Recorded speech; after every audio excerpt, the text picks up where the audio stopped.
오늘은 고린도후서 4장 15절 말씀서부터 마지막 절 18절 말씀까지 이렇게 살펴보는 시간 갖도록 하겠습니다. 다 같이 먼저 고린도후서 4장 15절 말씀 같이 읽겠습니다. 시작. 모든 것이 너희를 위하여 있나니 이것은 많은 사람의 감사를 통하여 풍성한 은혜가 넘쳐나서 하나님께 영광이 되게 하려 함이라. 아멘. 하나님께서 사도 바울을 통하여 또 고린도 성도들에게 또 저와 여러분들에게 꼭 알려주고 싶은 그러한 진리, 사실이 있었습니다. 그것은 모든 것이 너희를 위하여 있다라는 것입니다. 모든 것이 다 저와 여러분들을 위하여 있다라고 이렇게 성경은 말씀해주고 계십니다. 이 진리를 저와 여러분들 뿐만 아니라 많은 사람들이 다 알았으면 좋겠다라는 것입니다. 오늘 본문 말씀은 지난 시간에 살펴본 14절 말씀과 연관되어서 이렇게 기록된 말씀입니다. 다 같이 고린도후서 4장 14절 말씀 보겠습니다. 14절 같이 읽겠습니다. 시작. 또 주 예수님을 일으키신 분께서 예수님을 통하여 우리도 일으키사 너희와 함께 드러내 보이실 줄 우리가 아노라. 아멘. 우리는 지난 시간에 우리를 일으키시는 하나님에 대해서 살펴보았습니다. 영적으로 낙담한 우리를 일으키시는 하나님, 또 우리를 일으키실 때 완전한 부활의 권능의 삶까지 우리를 일으키시는 하나님, 또 우리를 일으키실 때 나중이 아니라 지금 우리를 일으키시길 원하시는 하나님, 그리고 단지 우리를 영적으로만 일으키시는 분이 아니시고 실제적인 우리의 죽은 몸도 일으키시는 하나님에 대해서 지난 시간에 살펴봤습니다. 말하자면 하나님은 우리를 일으키시는데 그 하나님은 누구를 위하여 있는가라는 것입니다. 모든 것이 너희를 위하여 있나니 라는 말씀처럼 하나님이 바로 저와 여러분들을 위하여 계시다라고 오늘 본문 말씀은 말씀하고 계십니다. 다 같이 시편 126편 3절 말씀 보겠습니다. 시편 126편 3절입니다. 시편 126편 3절 말씀. 오늘 말씀 앞부분의 핵심은 모든 것이 우리를 위하여 있다라는 것입니다. 모든 것이 저와 여러분들을 위하여 있다, 이렇게 말씀하십니다. 시편 126편 3절 말씀 다 찾으셨으면 같이 읽겠습니다. 시작. 주께서 우리를 위하여 큰 일들을 행하셨으니 그것으로 인해 우리가 즐겁도다. 아멘. 주께서 우리를 위하여 큰 일들을 행하셨다, 이렇게 말씀하십니다. 주께서 우리를 위하여, 저와 여러분들을 위하여 행하신 이 큰 일들은 너무나 많이 있습니다. 그 중에 가장 큰 두 가지 일에 대해서만 잠깐 말씀드리겠습니다. 주님께서 저와 여러분들을 위해 큰 일을 행하셨어요. 뭐가 가장 클까요? 지금까지 행하신 일들 중에 첫 번째가 천지 창조입니다. 하늘과 땅을 말씀으로 창조하신 것입니다. 하늘과 땅과 바다와 그 안에 있는 모든 것들을 다 저와 여러분들을 위하여 창조하셨다, 이렇게 말씀하십니다. 그분께서는 자신의 해를 악한 자와 선한 자 위에 떠오르게 하시며 비를 의로운 자와 불의한 자 위에 내려주시느니라 라는 말씀처럼 날마다 이렇게 떠오르는 태양 있잖아요. 날마다 떠오르는 태양, 또 우리에게 하늘에서 비를 내리는 그 모든 것들이 다 우리를 위하여 행하신 것들이다 라고 말씀하십니다. 두 번째, 하나님께서 우리를 위하여 행하신 큰 일들 가운데 어떻게 보면 가장 큰 일, 그것은 십자가입니다. 우리를 위하여 자신의 사랑하는 아들 독생자 예수 그리스도를 십자가에 아낌없이 하나님께서 내어주셨습니다. 그래서 저와 여러분들을 지옥으로부터, 영원한 멸망인 지옥으로부터 구원해 주셨고, 또한 우리를 괴롭히는 우리의 육신으로부터 해방할 수 있도록 우리를 자유롭게 해주셨습니다. 하나님께서 우리를 위하여 행하실 큰 일들에 대해서 간략하게 몇 가지만 말씀드리면, 하나님께서 우리를 위하여 행하실 큰 일들 가운데 뭐가 있냐면 저와 여러분들에게 영원한 영광의 보상을 예비해 주고 계시고, 우리를 위하여 천년 왕국과 새 예루살렘과 새 하늘과 새 땅을 예비해 두신다라고 말씀하십니다. 그 밖에도 현재 우리를 일으키시는 하나님께서 우리를 위하여 행하시는 일들은 이루 말할 수 없이 많다라고 말씀하십니다. 날마다 우리를 영적으로 소생시키시고 일으키실 뿐만 아니라 우리를 먹이시고 입히시고 우리의 모든 필요를 채우시면서 우리를 또한 모든 악으로부터 지켜주시고 보호해 주신다라는 것입니다. 그러니까 저와 여러분이 잘 느끼지 못해서 그렇지 하나님께서 저와 여러분들을 위하여 하시는 일들, 우리를 위하여 하시는 일들이 이루 말할 수 없이 많다라고 말씀하십니다.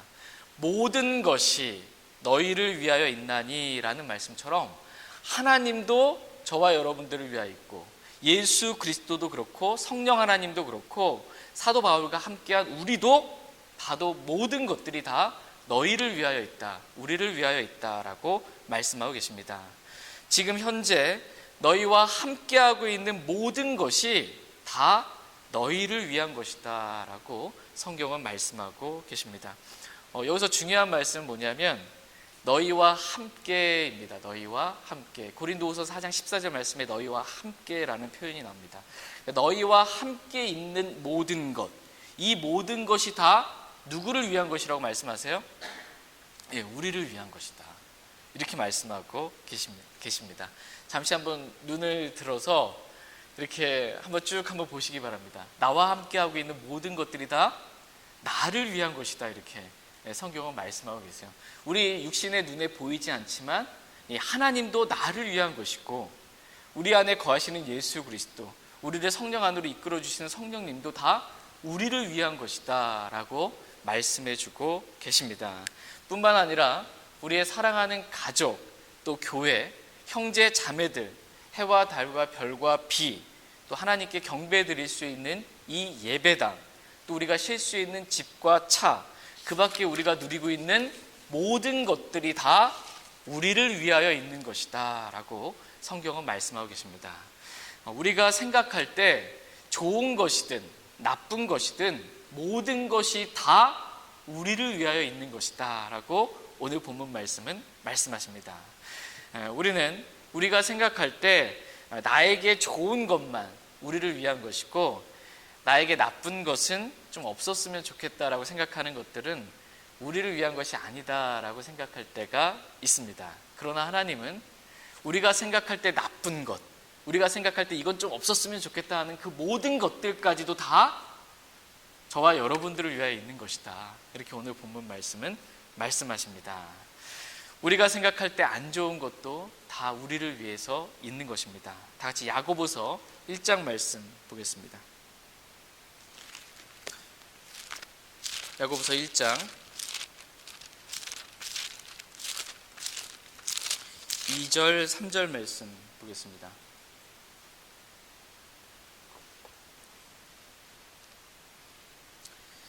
야고보서 1장 2절 3절 말씀, 2절 말씀 제가 읽겠습니다. 교독하겠습니다.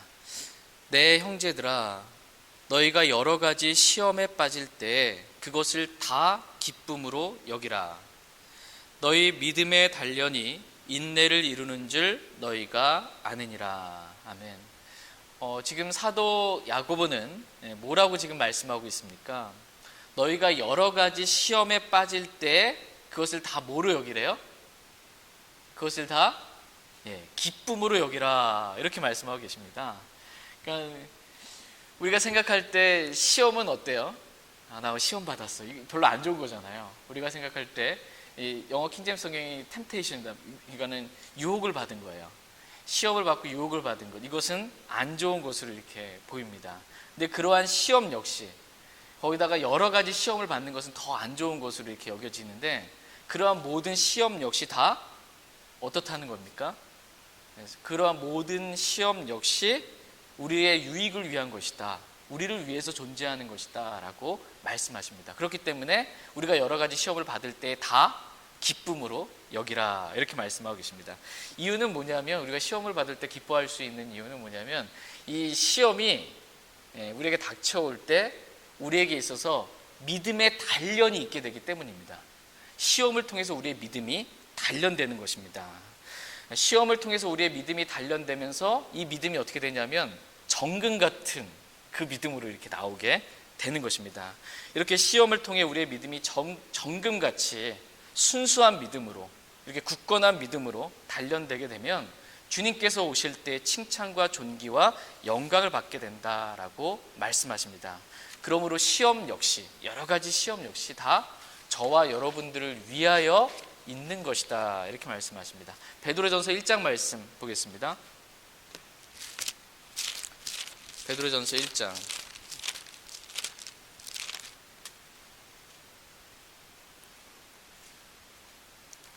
6절 7절 말씀 보겠습니다. 베드로전서 1장 6절 7절 말씀, 6절 말씀 제가 읽고 7절 읽어주시면 감사하겠습니다.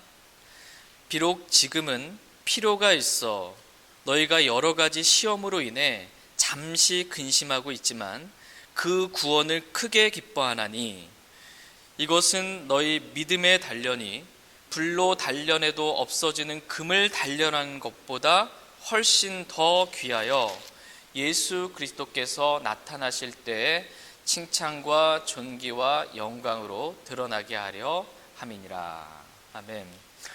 비록 지금은 필요가 있어 우리가 여러 가지 시험으로 인해 잠시 근심하고 있지만 그 시험, 그 근심 역시 우리를 위하여 필요한 것이다 라고 말씀하십니다. 모든 것이 다 우리를 위하여 필요가 있어서 잠시 우리의 삶 가운데 생긴 일들이다 라고 말씀하십니다. 첫 번째, 우리에게 닥친 시험으로 인해 여러분 어떠세요? 여러 가지 시험이 닥쳤어요. 그럼 마음이 근심하잖아요. 근데 하나님께서 그 문제를 해결해 주셨어요. 그랬을 때 그 구원이 얼마나 기쁘겠냐라는 것입니다. 그래서 이 근심과 시험 역시 다 우리를 위한 것이다 라고 말씀하십니다. 두 번째로, 여러 가지 시험이 우리를 위하여 꼭 필요한 이유는 우리의 믿음이 시험을 통해 단련되기 때문입니다. 믿음의 단련은 금을 단련하는 것보다 훨씬 더 귀한데, 이유는 시험을 통해 믿음이 단련된 사람은 예수 그리스도께서 오실 때 칭찬과 존귀와 영광을 받게 되기 때문입니다. 그렇기 때문에 우리가 생각할 때 별로 좋지 않게 생각되는 모든 일들 역시 다 누구를 위한 거라고 말씀하세요? 다 우리를 위한 것이다, 이렇게 말씀하십니다. 그러니까 시험이든 근심이든 고난이든 지금 나와 함께하고 있는 모든 것들, 그 모든 것들은 다 나를 위하여 하나님께서 허락해 주신 것들이다라는 것입니다. 이것을 알게 되면 기쁩니다. 이것을 알게 되면 감사가 그냥 절로 나옵니다. 나에게 있는 모든 것들이 다 나를 위하여 하나님께서 예비해 두신 것이다 라는 것을 알게 될 때 하나님께 감사를 드릴 수 있게 됩니다. 그러면 모든 일에서 감사하라, 이것이 그리스도 예수님 안에서 너희에 대한 하나님의 뜻이니라 라는 말씀처럼 모든 것이 나를 위해 있다라는 것을 믿을 때 우리는 내가 별로 좋아하지 않는, 내가 원치 않는 어떤 일이 일어나도 그 일로 인해 하나님께 감사드릴 수 있게 된다라는 것입니다. 여러분, 이 말씀 이해되시죠? 모든 일들이 다 저와 여러분들을 위해 있습니다. 시험도, 고난도, 환난도, 어려움도. 그러면 그 모든 일로 인해 하나님께 감사를 드릴 수 있게 됩니다. 그럼 감사를 드리게 되면 내 안에 풍성한 은혜가 넘쳐나게 된다라고 오늘 본문 말씀하십니다. 다 같이 고린도후서 4장 15절 말씀 보겠습니다.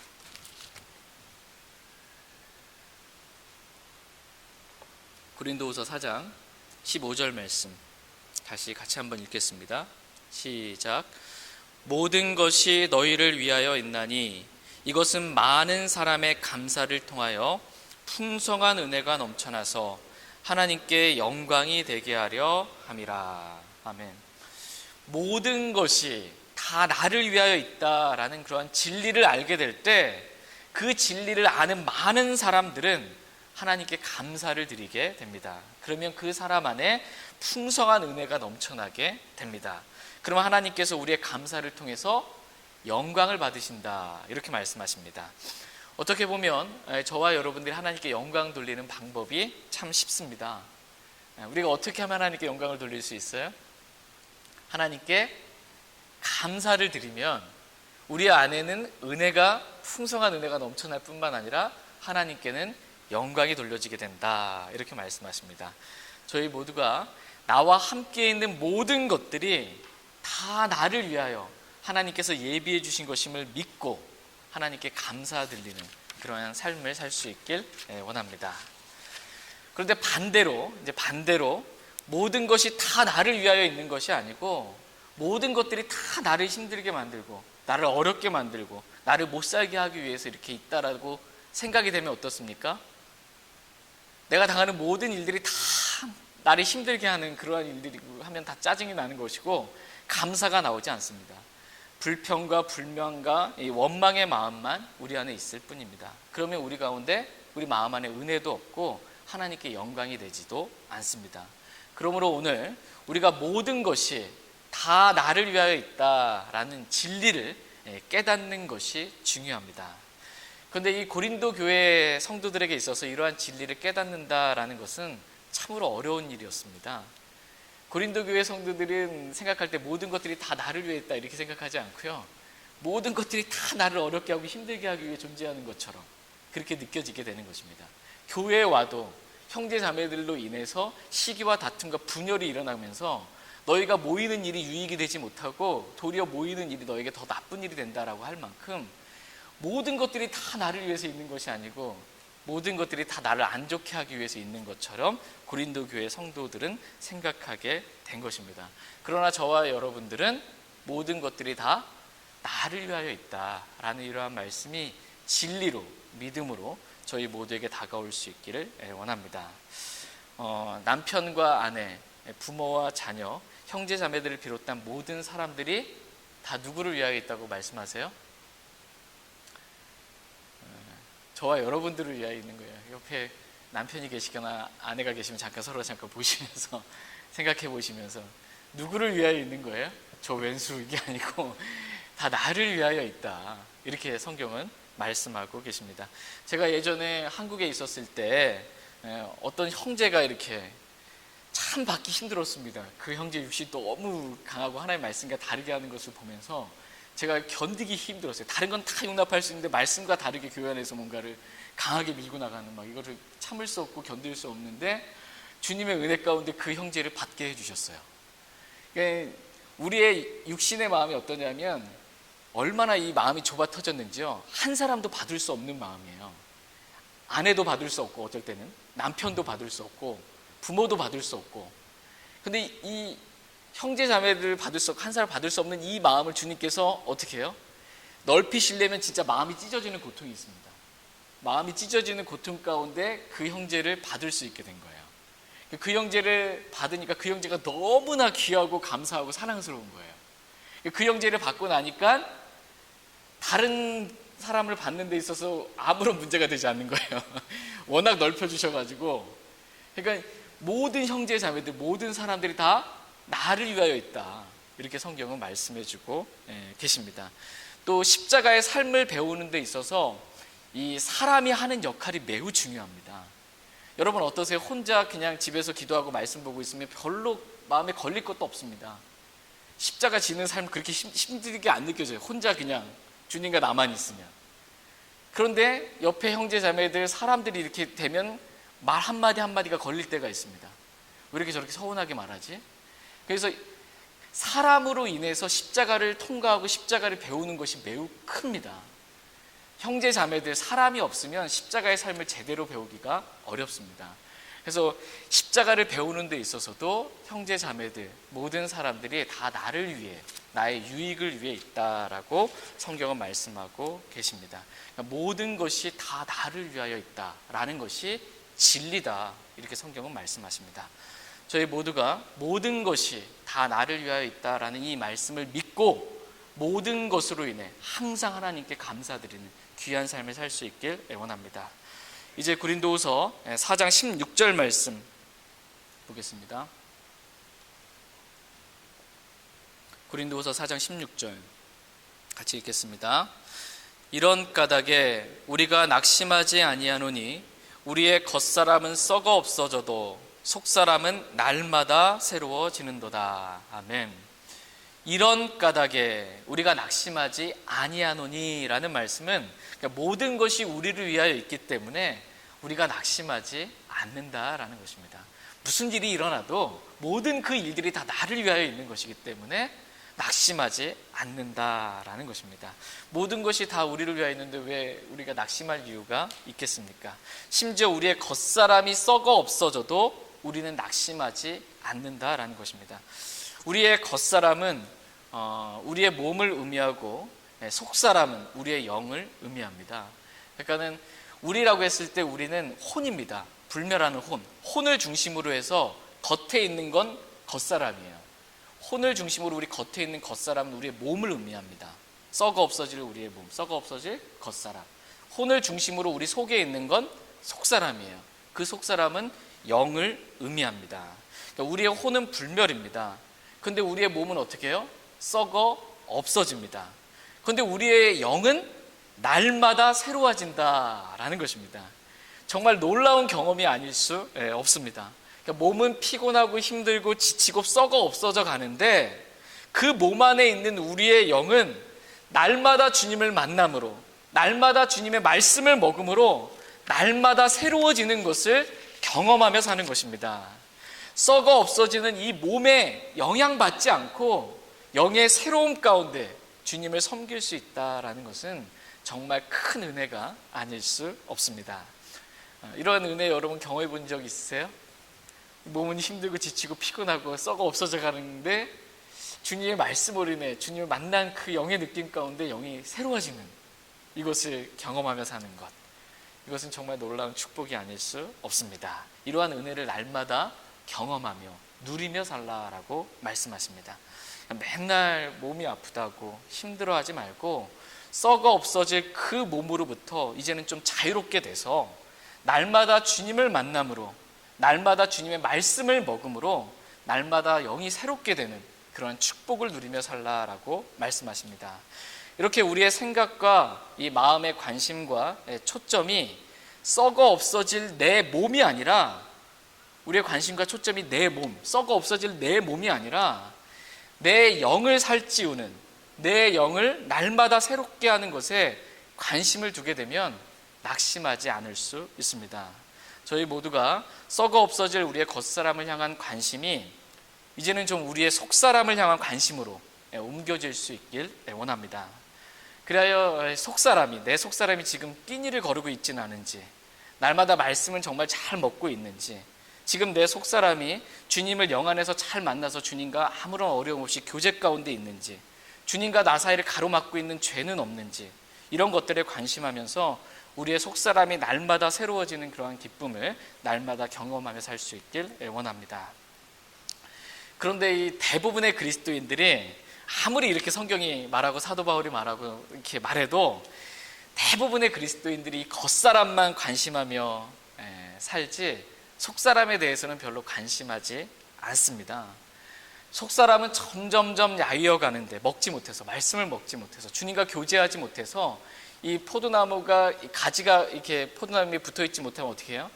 영양분을 공부받지 못하면 말라져 가잖아요. 그렇게 가고 있음에도 불구하고 이 속사람에 대해서는 관심하지 않고 겉사람에 대해서, 이 몸에 대해서만 늘 관심하며 살아갑니다. 그래서 이렇게 몸에 좋다고 하는 것은 뭐 이렇게 생로병사의 비밀이든 뭐든 하여튼 몸에 뭐가 좋다 그러면은 그거 찾아서 먹느라고 건강보조식품 챙겨 먹고, 또 하루에 30분 이상 걸으면 좋다고 또 이렇게 건강을 위해서 운동하는 이것들에 대해서는 막 하루에 많은 시간들을 관심하고 그것에 투자를 하는데, 이 속사람, 영을 살찌우게 하기 위한, 이 속사람을 건강하기 위한 것에 대해서는 거의 뭐 투자하는 게 거의 없이 삽니다. 그냥 어떻게 보면 지금까지 대부분의 그리스도인들이 어떻게 살았냐면 겉사람의 건강을 위해 속사람을 늘 희생시키며 살았습니다. 속사람을 희생시켰어야 돼요. 속사람은 너 그냥 가만히 있고 일단 내 몸이 좀 건강해야 중요하니까. 근데 그걸 좀 반대로 바꾸라는 것입니다. 그동안 겉사람의 건강을 위해서 속사람을 희생시켰다면 이제 좀 반대로 겉사람을 이제 좀 희생시키면서 속사람의 강건함을 좀 챙기라, 이렇게 주님은 말씀하고 계십니다. 그래서 잠을 좀 못 자더라도 아침에 일찍 일어나서 속사람이 건강하기 위해서 말씀을 좀 먹으라는 것이에요. 잠을 못 자고 좀 피곤하더라도 이제 겉사람을 좀 희생시키고 속사람을 부유하게, 이러한 삶을 살게 되기를 주님은 원하십니다. 저희 모두가 이렇게 속사람이 강건해지는, 날마다 새로워지고 강건해지는 귀한 기쁨을 누릴 수 있길 원합니다. 다 같이 고린도후서 이제 4장 17절 말씀 보겠습니다. 이러한 말씀 듣고 이제 집에 가셔서 이제 오늘 또 말씀이 길어서 좀 늦게 끝나가지고 내일 늦잠 자야지. 겉사람만 관심하지 말고 속사람 많이 관심했으면 좋겠습니다. 고린도후서 4장 17절 같이 읽겠습니다. 우리가 잠시 받는 가벼운 고난이 우리를 위해 훨씬 더 뛰어나고 영원한 영광의 무거운 것을 이루느니라. 아멘. 모든 것이 우리를 위하여 있나니 라는 말씀처럼 우리의 겉사람이 썩어 없어지는 것도 우리를 위하여 있고 고난도 우리를 위하여 있다라고 말씀하십니다. 그러니까 우리가 새 옷을 입으려면요, 우리가 이제 입고 있었던 헌 옷을 벗어버려야 됩니다. 그래야 새 옷을 입을 수 있습니다. 냄새나고 추악하고 더러운 이 옛사람, 이 겉옷을 벗어버려야 하늘로부터 오는 새 옷을 입을 수 있다. 이렇게 성경은 말씀해주고 계십니다. 고린도후서 5장 2절에 이제 이 말씀이 기록되어 있어요. 그러니까는 우리의 겉사람이 썩어 없어져야만, 우리의 겉사람, 이 몸이 썩어 없어져야만 하늘로부터 오는 이 그리스도께서 부활하신 영광스러운 몸과 같은 부활의 몸, 새 몸을 우리가 입을 수 있다라는 것입니다. 그냥 썩어 없어지는 이 몸도, 썩어 없어져 가는 것도 다 우리를 위한 것이라는 거예요. 만약에 우리 몸이 썩어 없어지지 않고 영원 무궁토록 그냥 이 몸, 육신으로 그냥 입고 산다라고 한번 생각해 보세요. 그러면 그리스도의 부활한 몸을 입을 수가 없는 것입니다. 그래서 이 몸이 썩어 없어지는 것, 이건 역시 저와 여러분들을 위한 유익이다라고 말씀하십니다. 지금 현재 저와 여러분이 당하고 있는 고난 역시 우리를 위해 필요한 것들이다라고 말씀하십니다. 여러분 생각할 때 어떠세요? 여러분이 삶을 살면서 겪으시는 고난, 이것이 여러분을 위한 것이라고 여겨지세요? 아니세요? 네, 아멘. 네. 저와 여러분이 당하고 있는 고난 역시 다 우리를 위한 것이다, 우리의 유익을 위한 것이다 라고 성경은 말씀하고 계십니다. 고난이 우리를 위해서 필요한 이유, 첫 번째는 고난이 우리를 위하여 죄를 그치게 하고 하나님의 말씀을 배우게 하는데 유익하기 때문입니다. 다 같이 시편 119편 71절 말씀 보겠습니다. 고난이 유익이다, 이렇게 말씀하십니다. 시편 119편 71절 말씀. 대부분의 그리스도인들이 언제 구원받았냐, 언제 영적으로 성장하게 됐냐, 대부분 고난받을 때예요. 대부분. 그게 유익입니다. 시편 119편 71절 말씀 같이 읽겠습니다. 내게 유익하오니 이로써 내가 주의 법규들을 배우게 되었나이다. 아멘.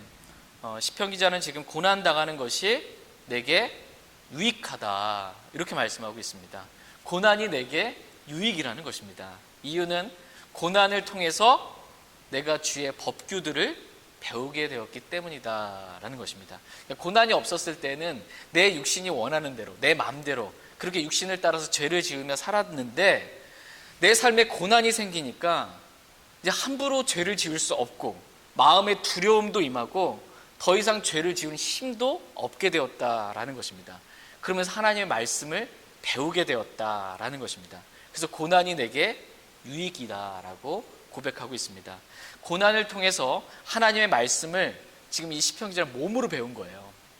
고난이 이렇게 닥치면서 그 몸으로 통해서 고난이 얼마나 유익인지 몸을 통해서 배웠습니다. 그러니까 고난이 얼마나 나에게 유익인지 몸을 통해서 배우든 아니면 이 말씀을 읽으면서 고난이 나에게 유익이구나 라고 배우든지 하나님 말씀을 배우는 것 그 자체가 우리에게 유익입니다. 베드로전서 4장 1절 말씀에 보면 육체 안에서 고난을 당하는 자는 이미 죄를 그쳤나니 라고 이렇게 말씀하고 계십니다. 육체 안에서 고난을 당하는 자는 이미 죄를 그쳤다라는 것입니다. 그러니까 고난이 하는 역할이 뭐냐면 죄를 그치게 하는 거예요. 여기서 육체 안에서 고난을 당한다의 의미는 뭐냐면 뭐 환경과 상황의 어려움 이게 아니고요. 육체 안에서 고난을 당하는 건 내 몸이 고난을 당한 거예요. 그래서 건강이 상해진 겁니다. 내 몸의 건강이 완전히 상했어요. 그러면 죄를 짓고 싶어도 죄를 지을 힘이 없는 겁니다. 그래서 죄를 그치게 된다는 거예요. 그래도 어떤 사람은 내 몸에 그 고난이 왔고 이제 좀 아파도 더 악으로 깡으로 죄를 짓는 사람도 있겠지만, 아무리 그런 사람도 육체 안에서 완전한 고난이 임하게 되면, 그래서 이제 거의 죽을 날을 앞두는, 그래서 병실에 이렇게 중환자실에 완전히 들어놓여 있게 되면 더 이상 죄를 짓고 싶어도 어떻게 못하는 겁니다. 육체 안에서 고난이 임하게 되면 죄를 그치게 된다, 이렇게 성경은 말씀하십니다. 이와 같이 우리에게 닥친 고난이 우리를 위하여 유익하다, 이렇게 말씀하십니다. 그러니까 모든 것이 다 우리를 위하여 있다라고 성경은 말씀하십니다. 두 번째로 고난이 유익한 이유는 고난이 영광을 이루기 때문입니다. 고린도후서 4장 17절 말씀 다시 한번 보겠습니다. 고난이 뭘 이루는지 한번 보겠습니다. 고린도후서 4장 17절 같이 읽겠습니다. 시작. 우리가 잠시 받는 가벼운 고난이 우리를 위해 훨씬 더 뛰어나고 영원한 영광의 무거운 것을 이루느니라. 아멘. 우리가 잠시 받는 가벼운 고난이 뭘 이룬다, 이렇게 말씀하고 계세요? 영광을 이룬다. 고난이 영광을 이룬다, 이렇게 말씀하십니다. 우리가 이 땅에서 잠시 받는 가벼운 고난이 훨씬 더 뛰어나고 영원한 영광의 무거운 것을 이룬다라고 말씀하십니다.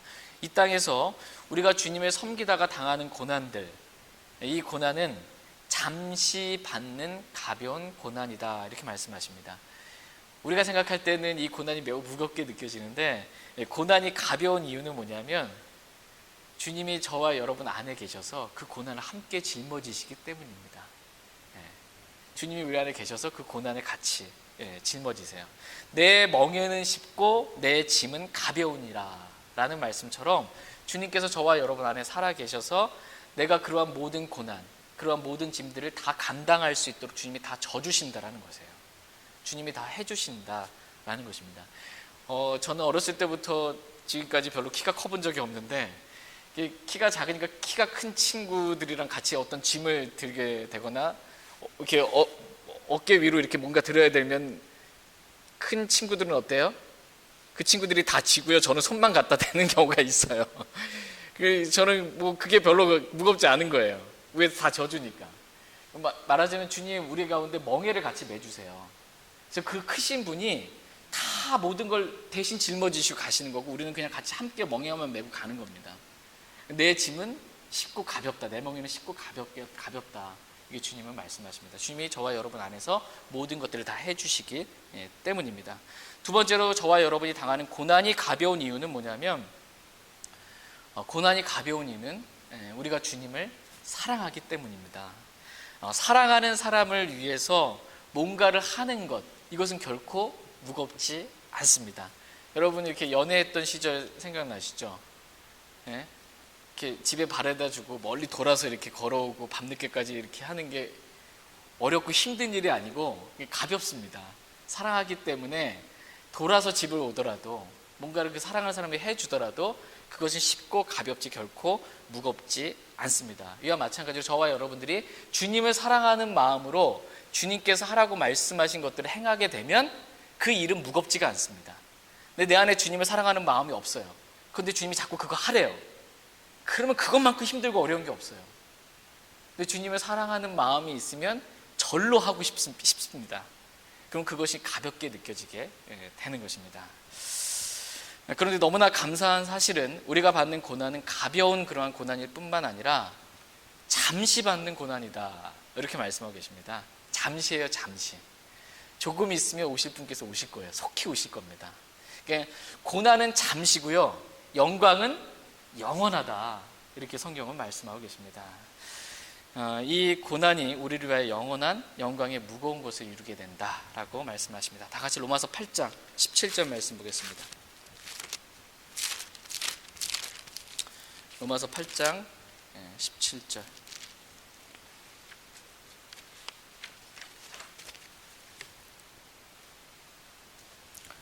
여러분, 주님을 섬기는 것, 교회 나오는 것이 무거운 종교적인 의무로 느껴지세요? 아니면 쉽고 가볍게 느껴지고 사모함으로 느껴지세요? 네. 가벼운 게 원래 정상이에요. 주님을 사랑하기 때문에 주님 만나는 시간이 기쁜 것입니다. 로마서 8장 17절 말씀 같이 읽겠습니다. 자녀이면 상속자 곧 하나님의 상속자요 그리스도와 함께하는 공동 상속자니라. 우리가 그분과 함께 고난당하면 이것은 우리가 함께 영광도 받으려 함이니라. 아멘. 우리가 주님과 함께 고난당하면 우리가 함께 주님과 함께 영광도 받는다, 이렇게 말씀하십니다.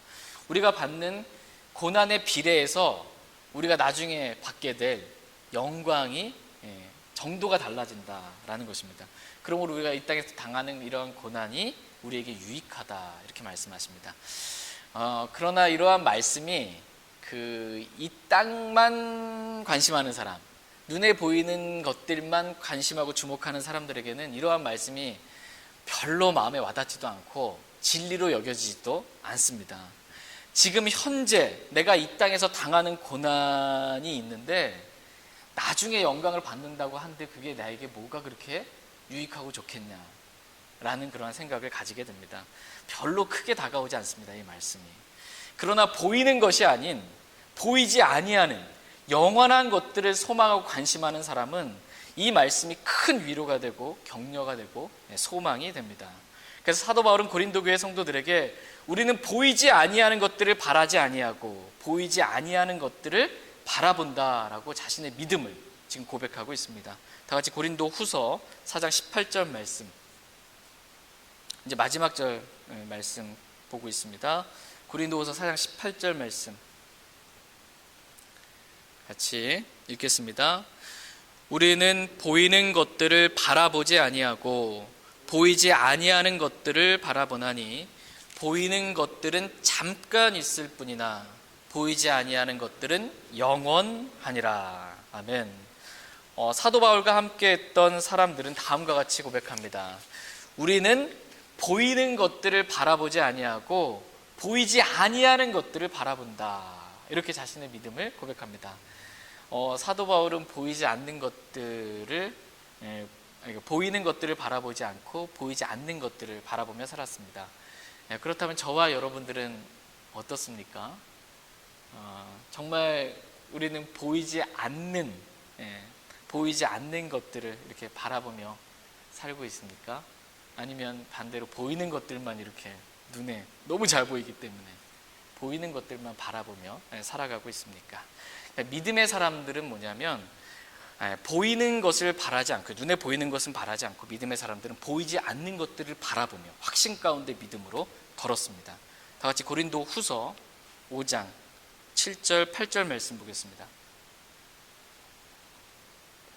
고린도후서 5장 7절 8절 말씀, 7절 말씀 제가 읽겠습니다. 우리는 믿음으로 걷고 보는 것으로 걷지 아니하노라. 내가 말하노니 우리가 확신에 차서 원하는 바는 차라리 몸을 떠나 주와 함께 있는 그것이라. 아멘. 사도 바울과 함께 했던 사람들은 믿음으로 걷고 보는 것으로 걷지 않았습니다. 그냥 보는 것으로 걷는 것, 보는 것하고요, 보이지 않는 믿음은 반대라는 것입니다. 보이는 것으로 걷는 사람은 믿음이 없는 사람들이라는 거예요. 보이는 것으로 걷는 사람들. 그래서 눈에 보이는 상황이나 환경에 잘 영향받는 사람들은 믿음이 없는 사람들이다라는 것입니다. 믿음의 사람은 아브라함과 같이 상황이나 환경, 심지어 내 자신의 죽음, 내 몸이 죽은 것, 우리 사라가 내 아내의 태가 죽은 것도 고려하지 않는다라는 거예요. 아브라함은 믿음의 사람이잖아요. 믿음의 사람의 특징은 뭐냐면 눈에 보이는 상황이나 환경, 내 자신 아무것도 고려하지 않고 오직 하나님의 약속의 말씀만 고려하는 것, 이게 믿음의 사람이다라는 것입니다.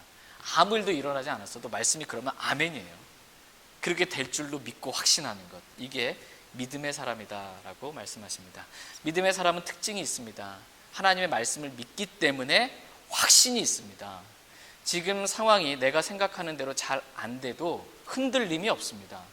왜냐하면 하나님의 말씀을 혼의 닷같이 견고하게 붙들고 있기 때문입니다. 믿음으로 말씀을 붙잡는 사람들은 흔들림이 없습니다. 사도 바울과 같이 확신을 갖게 됩니다. 그래서 다음과 같이 확신에 차서 고백합니다.